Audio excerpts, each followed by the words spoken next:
Good morning, and thank you for joining us for the Financial Aid Who Gets What and Why webinar.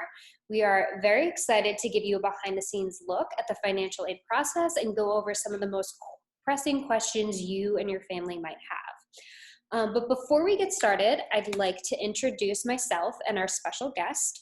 My name is Ashley Smith. I'm the Director of Marketing at Scoir, and I am joined by Peter Van Buskirk, who is the founder and president of Best College Fit and also a strategic advisor for us at Scoir. To give you a little bit of background on Peter himself, he is an industry analyst, thought leader, student advocate, author, motivational speaker, and workshop leader. His experiences as a recruiter and evaluator of talent, admission strategist, director of athletics, and executive officer in the Office of the Provost position him uniquely to share a truly holistic perspective on college planning for families. Peter founded his company, Best College Fit, to bring transparency to the college admissions process and help students position themselves to achieve their educational goals. He's presented his programming to more than 2,000 audiences worldwide. Peter also spent more than 25 years in selective college admission, including 12 years as Dean of Admission at Franklin and Marshall College. Peter, we're grateful to have you here and to talk about some of the most important topics for our families in the college admissions process. So welcome. Well, thank you very much, Ashley. It's great to be here. So what we're going to be covering today is a bunch of different topics related to the financial aid process, and we're going to go in depth so you and your family can make more informed decisions. We'll also talk through some of the most common mistakes and leave some time at the end to answer some questions that we've already received from audience members. So let's jump right into it. So to begin, as families begin the planning process for college, cost is something that is always in the back of their mind, and it's often an obstacle for many. So Peter, can you give us any insight as to why college costs are so much today? It's a great question. And I think that a lot of times when we, as families, look at college as an opportunity for our children, we tend to think that it's there for the taking, that it's a good thing to have, and it has a price tag. Well, why does it cost so much? And I think it can be somewhat jarring to discover that cost.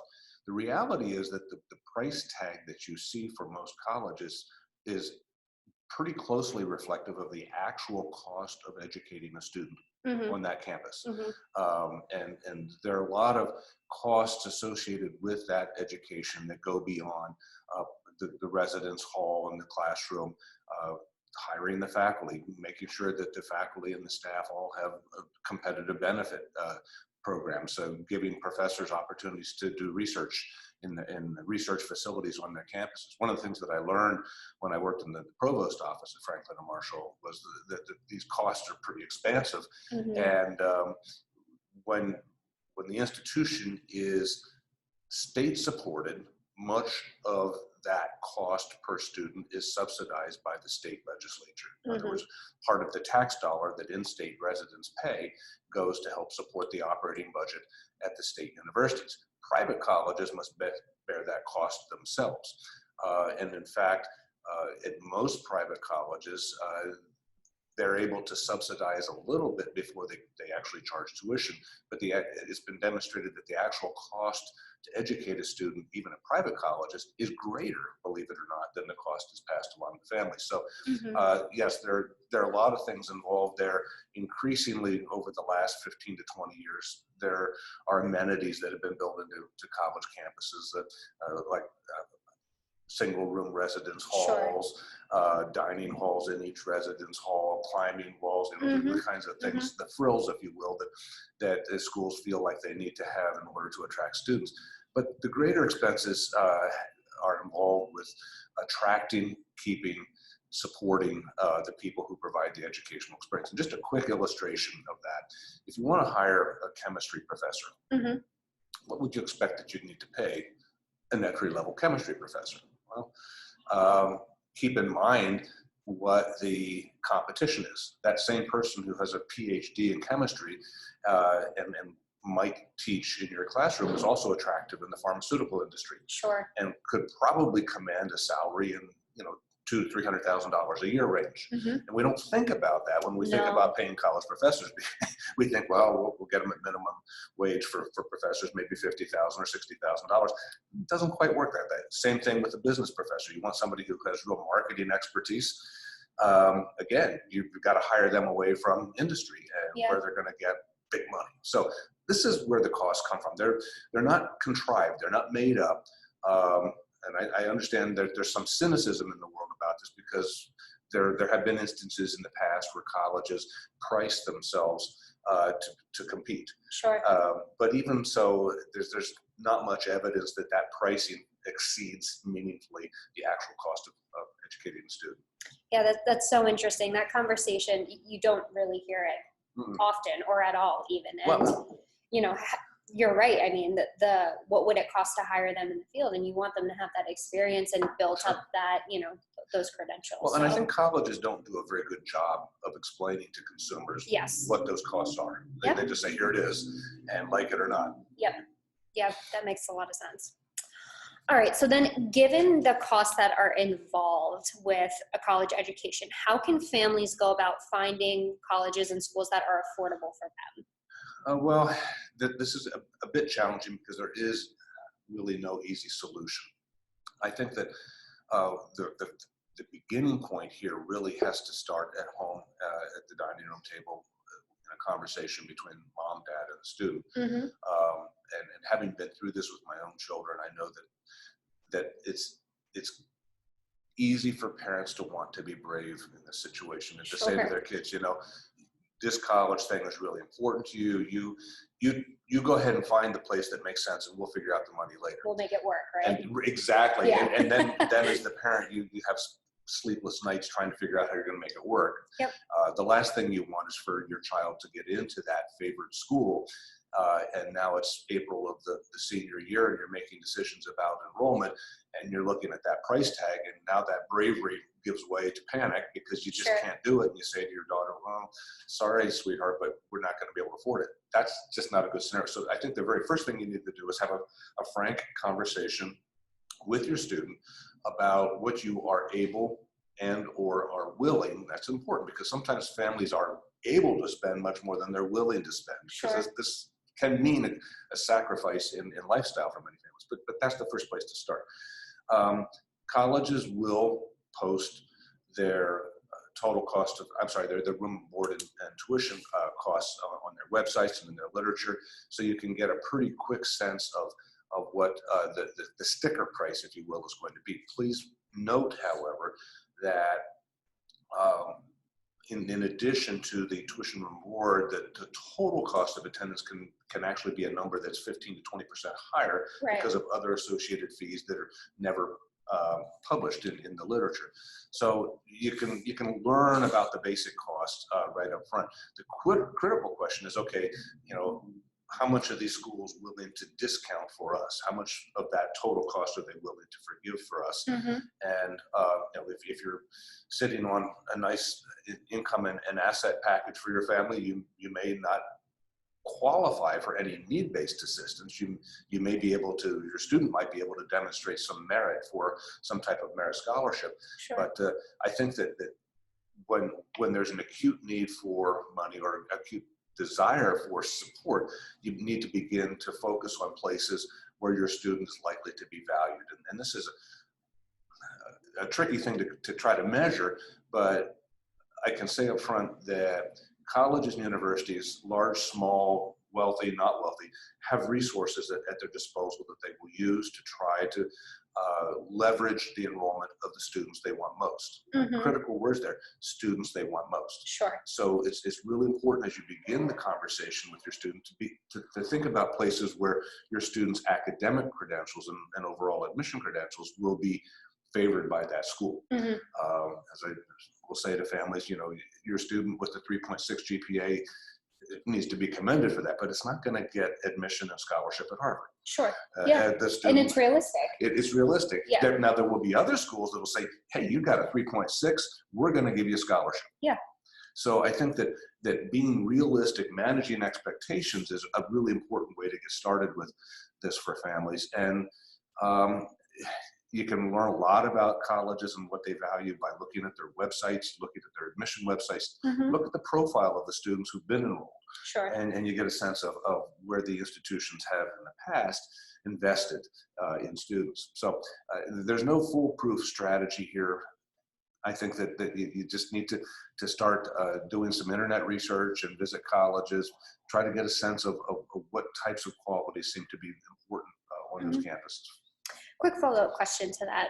When these families are having conversations about what they are willing or what they can pay for, do you find that it is impactful or helpful for the parent or guardian to also talk about, the reason why they're willing to pay for this? For example, we can contribute XYZ, but this means that you're going to have this much debt after school, and this is how it's going to impact you past that point. Do you think that conversation is relevant then?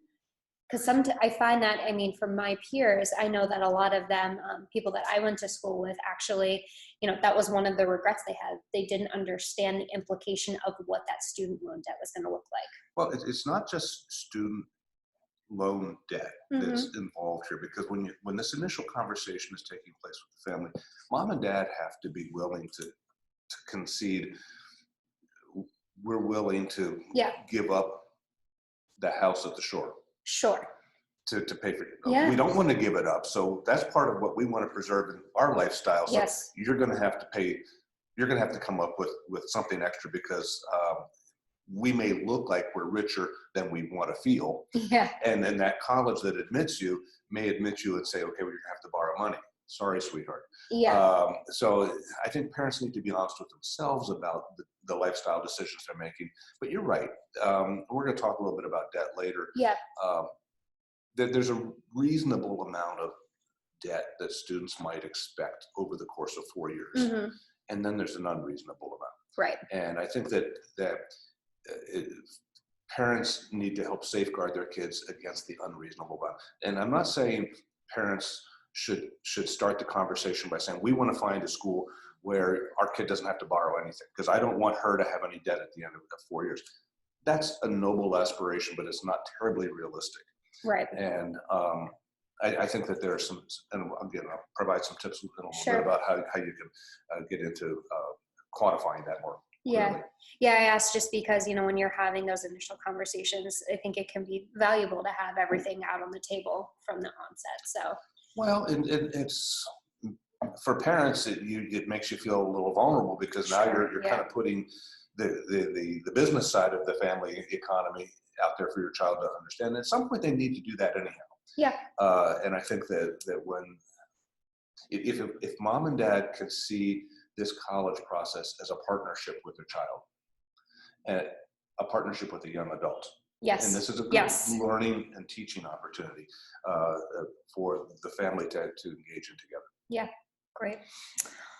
Okay, so related to cost, when it comes time for families to pay the bill, where does that money come from? Are families on the hook for all of it? Can you give us a little bit of insight into what that actually looks like? Because I don't think that it's always clear cut.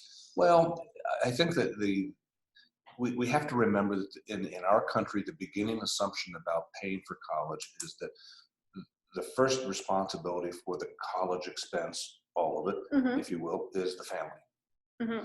And, if the family can afford 100% of the total cost, everything's fine. Sure. At least from the college's point of view or the university's point of view. If the family can afford some part of it, but not all of it, then we need to take a look at other sources of funding, and we'll just show them here, sources of funding for college. The first one that we're going to consider here is obviously the family, and if the family cannot afford all, then the next source, and sort of an unseen source, is the federal government, and then the state government.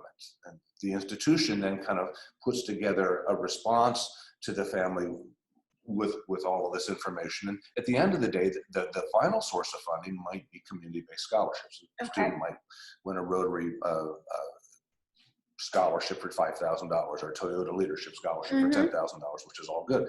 Now, what I want to point out, as you see in this graphic, there are dollar signs next to these. Yes, except for one. Exactly. Think about, I want to reframe this conversation for our listeners.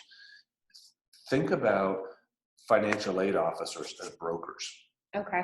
The financial aid officer's role in all of this is to try to maximize the revenue per enrolled student.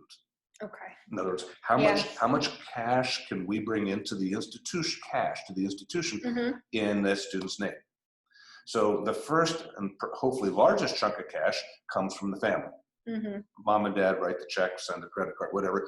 So the family is supposed to come up with the biggest amount of cash. Well, if the family cannot come up with cash to meet the whole bill, then the financial aid officer says, okay, what is her federal eligibility? How much cash can she bring to the institution in the form of grants from the federal government and loans from the federal government? Now, you, as the student, you never get that money from the federal, but it goes right to the institution. You might get a guaranteed student loan of $3,500 in your name, cash to the institution. That's a good thing for the school. Same thing with the state government, more cash to the institution. So if the total amounts of cash from the first three sources meet the total cost of attendance, we're all good. If it doesn't meet the total cost of attendance, does the institution come up with cash? No. In fact, the other thing I want to point out to families is this: you will never see actual cash from an institution. Okay? What you will see is forgiveness of payment. If it turns out that the funds from the first three sources come up short of the total cost, then the institution needs to make a strategic decision. Is this student worthy of forgiving her the rest of the payment? If our total cost is $50,000 and you've managed 30, then are we going to forgive the remainder? Wow. And when that happens, the student gets a scholarship or maybe gets a need-based grant. Yes. And of course, you hear families say, well, we got money from, or we got a scholarship from. It's as though the college backed up the Brinks truck and dumped a pile of money on their yard. You don't get money. Yeah. You're not getting money. What you're getting is forgiveness of payment. And that's important to understand. And why would you get forgiveness of payment? Because you're valued by the institution. We hinted at that earlier. Yes. Now, maybe the community-based scholarship comes through at the end of the process. There's another $10,000 from Toyota Leadership, which is a really nice scholarship. What happens there? Well, that becomes cash to the institution. Got it. And mom and dad are thinking, wow, we got this money, we'll put it in your account. No, you'll notice that check is made out to the student and to the institution and deposited at the institution. So this is where the money comes from. Ideally, mom and dad, you can write the big check. But if you can't, now you can see how the institution is looking at other sources of funding to support your student's education. And to maximize that value per student. And to maximize the revenue per student. Revenue per student. The revenue per student. And again, please note, if they feel like the value they get back from the students attending is not commensurate with what they will forgive, they won't admit the student. Wow. Okay. Okay, and that's the strategic decision. And that's a part that I think in our college-going culture, we're taught to believe doesn't happen. Right. We're taught to believe that money never becomes a factor in the admission process. Well, it's very clear. We'll show in a little bit here how it's an instrumental part of the process. Yes, understood. All right, so if very few families actually pay the full sticker price for college, which there are a lot of people out there who are in that situation, how can they determine the actual amount that they will have to pay? Well, there's an easy answer and there's a harder answer. Sure. The easy answer, and we can take a look at this next slide, is taking a look at the concept of the expected family contribution. And this is a term and actually an acronym, EFC, that you need to get used to in this process. But the expected family contribution is simply a matter of looking at your family's income and assets, how much money can you command, and what is your family's total cost of living? What does it cost to put food on the table, roof overhead, pay the insurances, all that kind of stuff. And then the difference between the two is your expected family contribution. So if you have income and assets totaling $200,000 and you have total cost of living of $175,000, your expected family contribution is $25,000. That's simple, right? Yes. Sort of. Sort of, which kind of brings us back to one of the other questions that we were talking about, where the parents need to be honest about what they're willing to contribute, right? Well, or no? right. And part of the problem here is that when family, and we're going to look at this next when we look at how do you demonstrate your needs. The antithesis of the expected family contribution is the need. If you cannot afford to pay full with your EFC, you have a need. And so colleges are trying to determine that EFC all the time. And we're looking now at different options. The FAFSA is the free application for federal student aid. It is a federal document. It is connected to your IRS return. Yes. You can't make stuff up here. No. Okay, I mean, this is a matter of record, legal record. And that's why when you ask the question, the family's kind of wishfully thinking about, well, we don't have to do this, or we're not going to compromise lifestyle, etc. The FAFSA is going to tell us what you can afford. Interesting. Okay. FAFSA will tell us. Now, the FAFSA is going to be required by every institution in the country because every institution wants a piece of the federal pie. Yes. In your name. Private colleges and universities, especially those, and you'll notice we have this graphic in the background here. It looks like a big triangle. I call it the pyramid of selectivity. Imagine we can put all the colleges in the country on this pyramid, not according to how good they are, but according to how hard it is to get in them. Yes. Okay. Further up the pyramid, harder it is to get in, the fewer schools there are quite that selective. Well, the pyramid provides some perspective here. Private schools in the top third of the pyramid will use another form called the College Scholarship Service Profile. Okay. And the College Scholarship Service Profile is used to determine what we'll call institutional methodology. In other words, the participating schools, and there are about 380 private colleges around the country that use both the FAFSA and the College Scholarship Service Profile to arrive at the family's expected financial contribution. So the problem here is that while these two methodologies, the FAFSA and the profile, are designed to arrive at your EFC, they come up with different numbers. Okay. And here's what you need to know going in.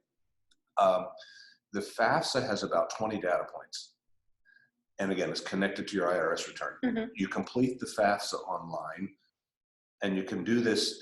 You can do this as early as October 1st of the student's senior year using what's called as the prior tax return. But you can get this information fairly early, and you complete the form, and you almost immediately will get electronically something that's called the Student Aid Report, SAR.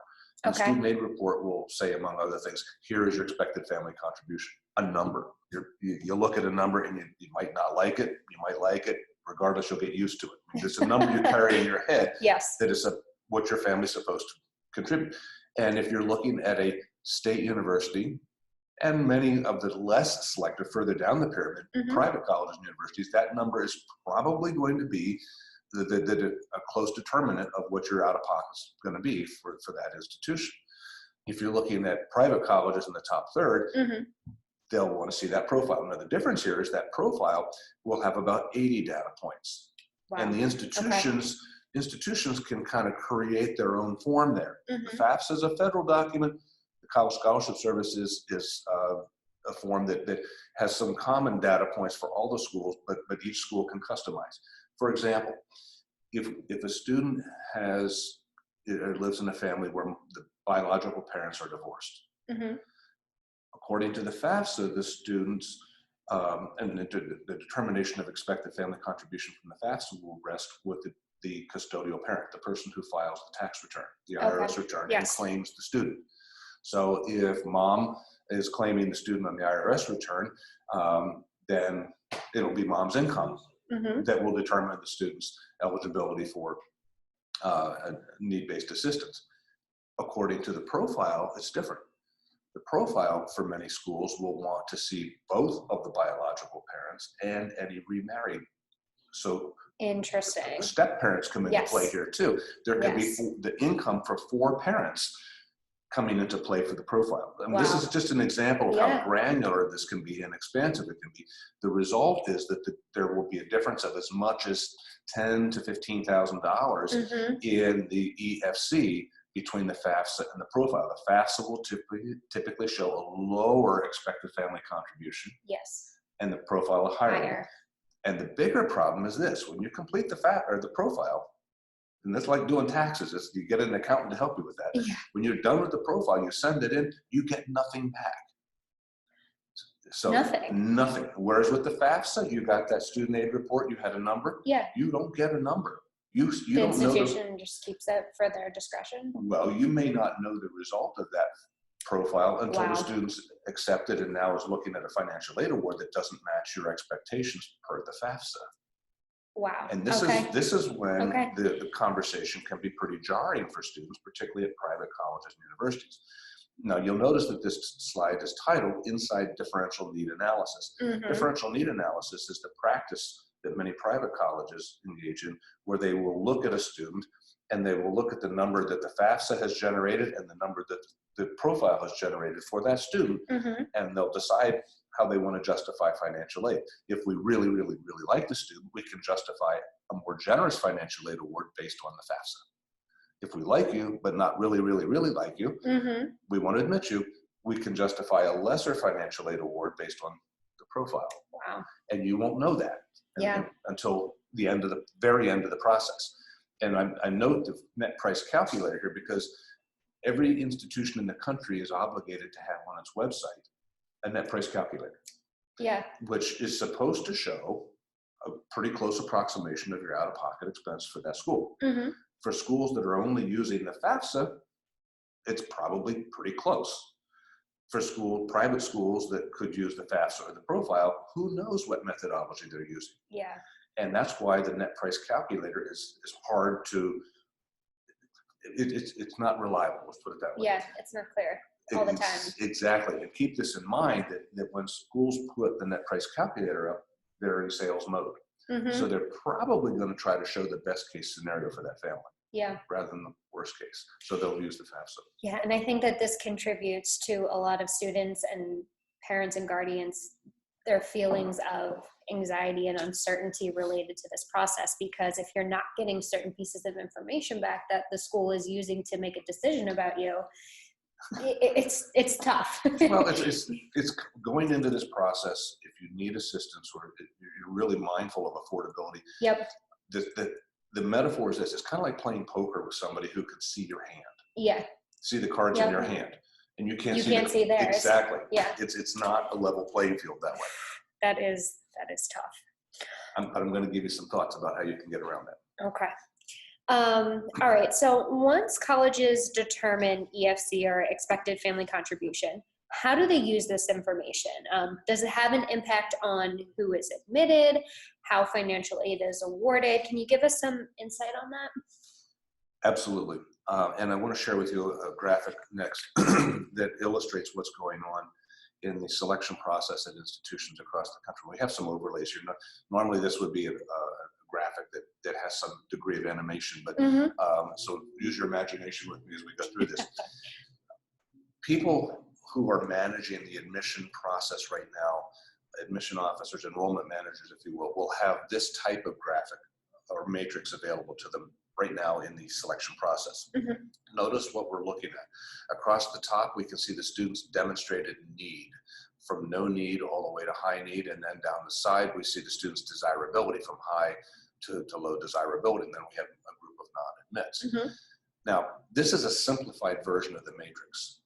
Many schools will have a matrix that has as many as 64 cells in it. Okay. So they can look. That's a lot. and this matrix is populated by the minute from November through April.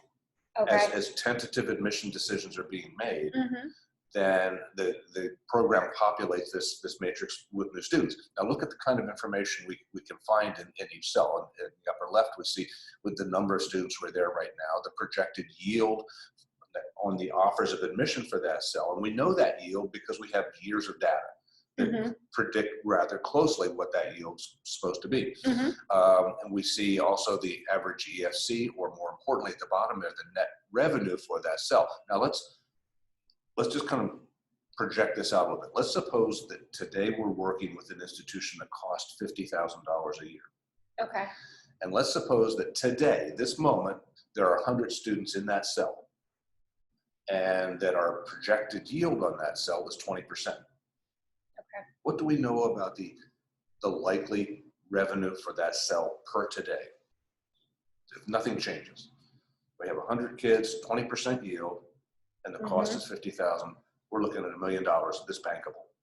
Okay. We know that right now. And you'll notice we also have other information that describe the students, their SAT, average, GPA, ethnicity, a lot of very rich demographic information in each of those cells. This is an incredibly useful tool to people like me as we try to put the class together. Yes. So that we eliminate a lot of randomness by being able to see not only what the class looks like academically, but also how much we're spending on that class. Now, the overlay of the numbers there is relevant because it shows how institutions will strategically redeploy their financial aid. Wow. Okay. And that this is sort of an ongoing thing. Now, when I first started with this matrix at my institution, we had a rather pedestrian yield on offers of admission of 27%, which we wanted to improve that. When we did the research, we discovered that our very best yield was in that lower right corner, where 65% of the students who were high need and lower desirability were coming. Like 2 out of 3 were coming, which why not? I mean, for those kids, when you look at that low desirability group for us, for them, we represented the Reach School. Yes. And their Reach School was admitting them and giving them a lot of money. Who wouldn't take it, right? Yep. Conversely, sounds like a deal. It was a great deal. and you look then at the top left, we had our worst success. 1 out of 20 of the students who were most highly desired and who didn't cost us anything, they could pay full. 1 out of 20 were coming. Wow. That was not very good. Yep. So we decided the way, and we did this, we could make this change in midstream. We decided we didn't need as many of the lower desirable high need kids. We didn't eliminate them completely, but we cut the number in half, which meant that we had resources available then to strategically redeploy, follow the arrows, and notice what I'm going to say here, redeploy toward the students we valued most. Yes. And this goes back to one of the very early comments we had about finding colleges that will be affordable. If you're valued, if you're among the top row there, you're going to be treated well, whether you need financial assistance or not. The kids who previously had not required any assistance got scholarship. The kids who might have had a relatively low need had previously been receiving a loan or a job. Now they got a small scholarship. And we improved our yield. We got better quality candidates. We got better diversity. I got a big raise. I mean, it was a happy It's always day. a good thing. Yeah. So, but this sits at the heart of decision making right now, and this is not something that's very visible to consumers. And the objective, again, is to help your student find competitive opportunities where he or she is going to be among the more highly desirable, because they're always going to be treated better in this process. Yeah, and I think that it speaks a lot about, you know, being self-aware and understanding like what you could potentially mean to an institution. And if you are more desirable by them, you'll probably have a better experience. Well, exactly. You're going to find yourself in a community that makes sense. Let's take a look at the next graphic here too, because this connects to the last one. When a student is likely to be admitted, is admitted, then the student and has need, the student will receive financial aid according to how the student's valued. Again, keep in mind those 3 lines, top, middle, and low line of that matrix. But let's suppose we're looking at one student who's been admitted to 3 colleges, college A, B, and C. For the sake of simplicity, let's imagine that the total cost of attendance is the same at each school, $50,000. And notice the EFC at the bottom, the gray bar there, is $15,000 for each school. And then the self-help, the CWSGSL, those are the campus work study and the guaranteed student, that's the same. So let's, for the sake of simplicity, assume that all is equal there. Yes. Now, College A is offering a grant or scholarship of $30,000. College B, grant scholarship of $20,000 with PL, which is a parent loan of $10,000. Okay. And College C is offering a grant or scholarship of $15,000, and there seems to be an unaccounted for $15,000 that's not treated in the award letter. Which of those colleges do you think values the student most? Oh, that's tough. Well, let's go with College A. Because College A is offering forgiveness of payment in the amount of $30,000. They're saying, you know what, we want you badly enough. We're not going to charge it. We're not going to worry about collecting the cash on that 30,000. We'll get your EFC 15. We'll get the campus work study and the guaranteed student loan, but we're not going to worry about the rest. That's a pretty nice deal. College B is almost as generous. They're saying, you know, mom and dad, you know what, you have the opportunity to borrow through a Parent Plus loan. That's cash to us. Sure. So we'd like another $10,000 from you, but we're going to give you a $20,000 scholarship. So it sounds good. Positioning is key here. And then the last one, College C, is going to be very generous. They're going to probably open up by saying, congratulations, you're a presidential scholar for us, $15,000. We're glad to have you. And it's not until you do the math that you realize that they are not accounting for $15,000, which, by the way, will be the parent's responsibility. Right. So that's why College A is valued. Now let's flip the script here real quickly. Let's imagine instead of 3 colleges, we have 3 students applying to the same college. So student A, B, and C, and you see again the financial aid work. Which student is valued most by the institution? Wouldn't it be student A? Getting the best discount, the best forgiveness. Student A is aligned with the top line of the matrix. So we like student A best. Because they're getting the most cash? No, they're getting the most forgiveness. Forgiveness, yes, not cash. I have to train you to think about it. Got it. Forgiveness, yes. And conversely, College C is expecting the most cash from the student. Yes. And they're creating more opportunities for the institute, for the family to have to come up with that money. So again, this is how we tie things together. This connects back to that matrix again. If you cost and affordability, if you want your student to be treated like College A here, rather than College C, it's going to be incumbent on you with your student to be focusing on places where they're going to want your student. They're going to say, you know, we want her badly enough, we'll forgive some of that pain. Got it. Wow, that's fascinating. All right, so while these colleges and schools use net price calculators, it seems that there's still a big range of possibilities for many applicants. And, you know, they're still wondering what the actual cost of attendance will be. So is there any way that families can get an accurate sense of their true cost in time for them to make a decision or be able to adjust their decision comfortably? Actually, yes, and I kind of hinted at this a number of times in our conversation. It is possible for a family to get an early estimate of the expected family contribution. And this is something that you try to do with the net price calculator. Theoretically, that's giving you an early estimate. There are a lot of websites, and I believe the Scoir website has some way of trying to forecast. They're good, but they're not perfect. Right. And I think for families that are trying to really come close on this, there's another solution. And here it is. When your student is getting ready to visit the campus, summer prior to the senior year, into the senior year, and let's put some bounds on this from June until November into the senior year. While the student's on tour, mom and dad plan, make an appointment, go to the financial aid office. Yes. And let them know in advance that you would like an early estimate of your expected family contribution. Okay. Now, when you make the request, you're probably going to hear from the person who's making the appointment. This is an appointment with the financial aid officer. Oh, well, we have a nifty net price calculator on our website. Have you checked it out? Been there, done that. I want to be able to talk with you about what we're doing here. Okay. So day arrives, you show up, and you as long as you can bring along your most recent tax return, they can do the data analysis inside of 5 minutes. They can do the need analysis. Oh, wow. They can do it. They may not advertise it, but they can do it.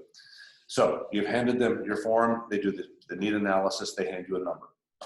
Are they required, before we move on, are they required to give you the result? Yes. Or can they like push it off? No. Okay. This is all discoverable information. Okay. This is all good to know. Everything I'm going to share with you now. Yeah. And I'm going to wait until we go through the whole list here, and then we'll show the slide that gives you the question. So if you're busily trying to write it all down, you'll get a slide here in a moment that'll capture it. So the first question is, okay, that's nice.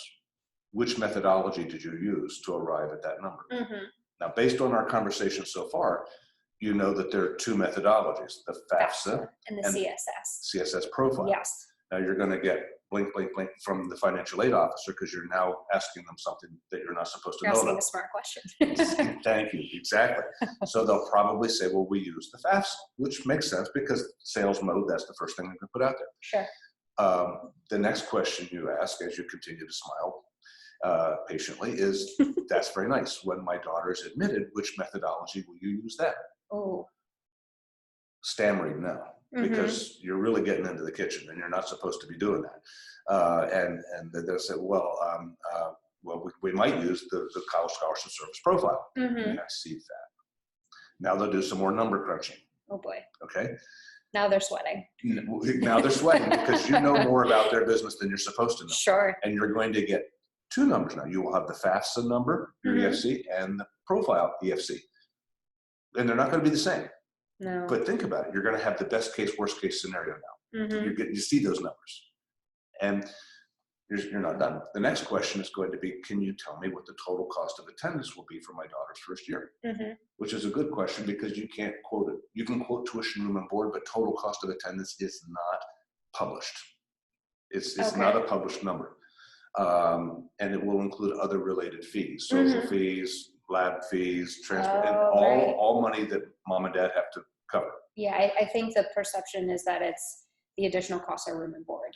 No. But there's more. Oh yeah, and these additional costs can total 15 to 20% on top of tuition, room, and board. Wow.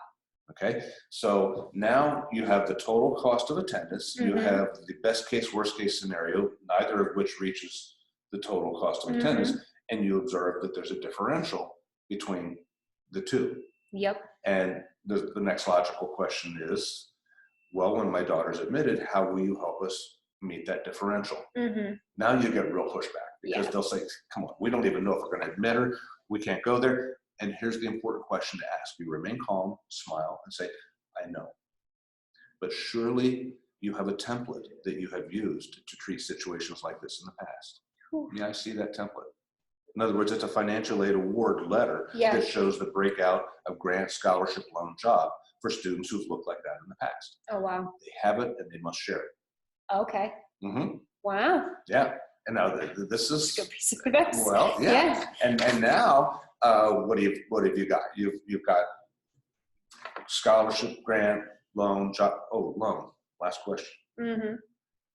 I see that there's going to be a guaranteed student loan on there for my daughter. What can you tell me what the total cost of total debt load will be for her at the end of 4 years? Wow. Now you might see on that template, guaranteed student loan, $3,500 times 4, $14,000. Manageable. Bad math.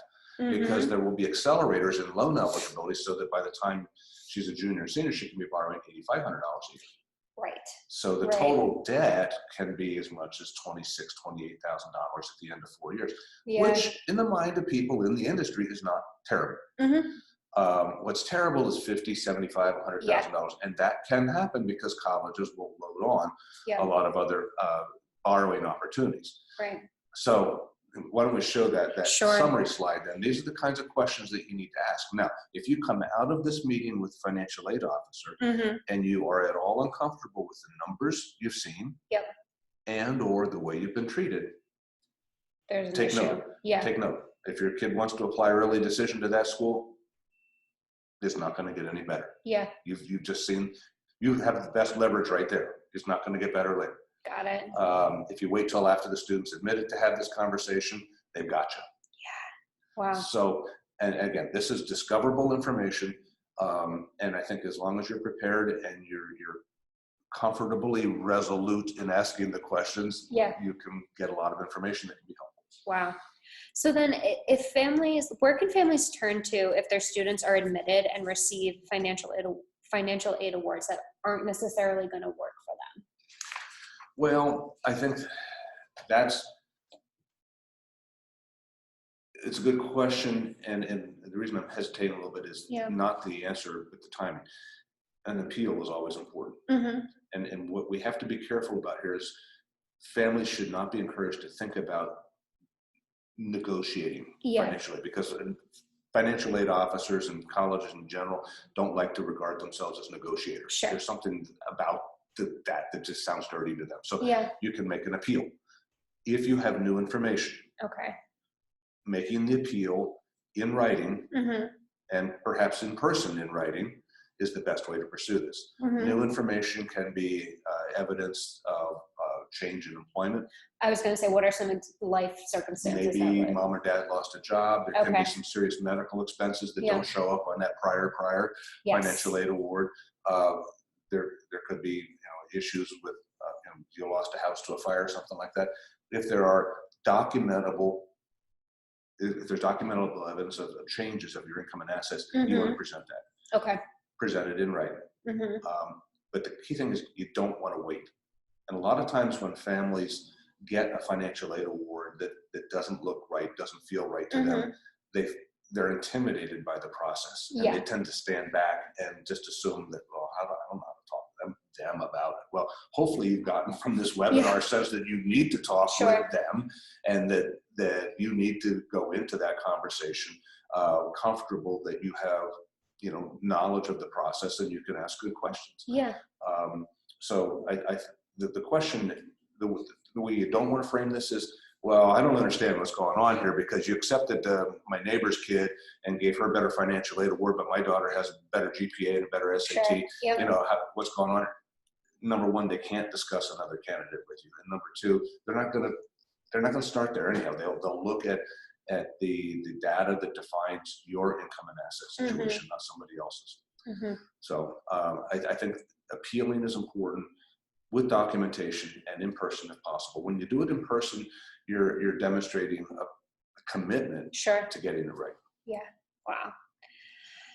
It's fascinating because I mean, there's a lot that, just isn't well known by a lot of families. So equipping themselves with this information and the right questions to ask could, help reduce the amount of people who are intimidated by it, because it should be an open dialogue for one of the most important decisions that their student is going to make. Exactly. And again, that's why we began by talking about reframing this. The colleges are trying to maximize revenue per student. So just if you understand that they're trying to position you to be able to get money from different places, some schools will be more aggressive about that positioning than others.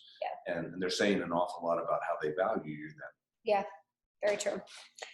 All right. Well, and thank you, Peter, so much for giving us all of that great information. But what I would love to do right now is kind of jump into a little bit of a Q&A session. And we've already crowdsourced some common questions that we get and things that we hear. And one of what I would love to start with is, can you give us some insight into what the biggest mistakes families make with regard to financial aid in this process? You mentioned a few, but are there any others that come to mind? They try to game the process. Okay. For example, they're concerned that applying for financial aid will be arbitrarily used against them in the admission process. It will be. Applying for financial aid, or the intent to apply for financial aid, is not going to hurt the student. When colleges will make the point of discrimination is when they get the student in the matrix. We've seen your academic stuff, we've seen your financial stuff, then we decide what we're going to do. So the mistake families will make is they'll say, we'll wait until we see if she's accepted, then we'll apply for financial aid. Too late. Because colleges they're administering financial aid as they admit students. Because they need to have a better understanding of where the class stands. Earlier. Remember on that matrix, they talked about the yield on offers of admission. We're also looking at the yield on dollars awarded. So they have to be rather specific about this. So don't wait to apply. Don't assume that the intent to apply for financial aid is going to be the discriminating one. They'll discriminate, but later after they've seen all the data. And then don't wait to make an appeal. The appeals should be done as soon after you get that financial aid award as you can. Big mistake the families make is that they put it off because they're afraid of the conversation. And then deadlines pass. Now it's the summertime and they're deciding to enroll, and well, we didn't get all the financial aid we needed. We're going to have to borrow more because the scholarship we thought we were going to get isn't there anymore. This is when the borrowing compounds itself, is when you wait and you lose opportunity. Wow. Good to know. All right, another question that we received is, when is the best time to submit financial aid application forms? And I think you referenced this, Yeah, but now families can start with both the FAFSA and the profile as early as October 1st of the senior year, and I recommend that you try to get on that sooner than later. okay, Mhm. it's a good deadline for you to hit. Mhm. Um, Oh, may I make another observation? of course, When the FAFSA is completed, yes. it is sent to the federal government. When the profile is completed, it is sent to the College Scholarship Service for analysis. Uh-huh. If you discover that there are changes after, or mistakes, changes that are made, do not make an appeal to the federal government or to the College Scholarship Service. Those are big computers. They don't factor in things. Got it. Any update of information should be sent directly to the institution, to the Okay. financial aid office at the college or university. This is early in the process. So Yeah. if you've completed the profile and you've discovered a mistake or something's changed and you need to do an update, send that update directly to the institution. Wow. Okay. On the application for admission, there's a question asking if we will be candidates for need-based financial aid. How do you respond to something like that? Honestly. Okay.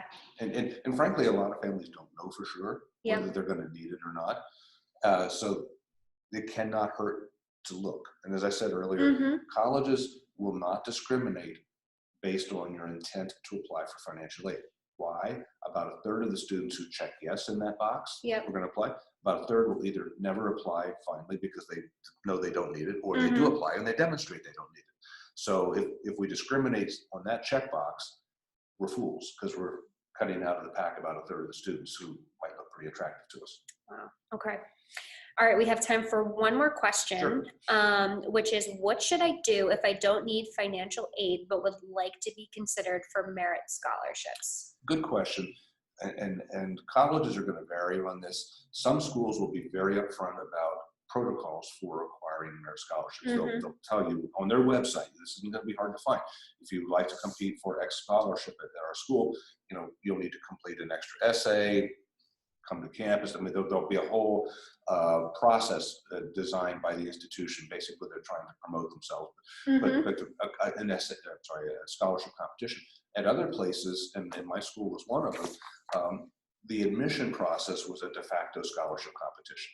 Okay. So through the admission process, as we discovered students that we found were very attractive to us, and we saw them on that matrix, we Mm-hmm. decided that if you fell on a particular place on that matrix, we would reward you with a scholarship. You didn't even have to apply.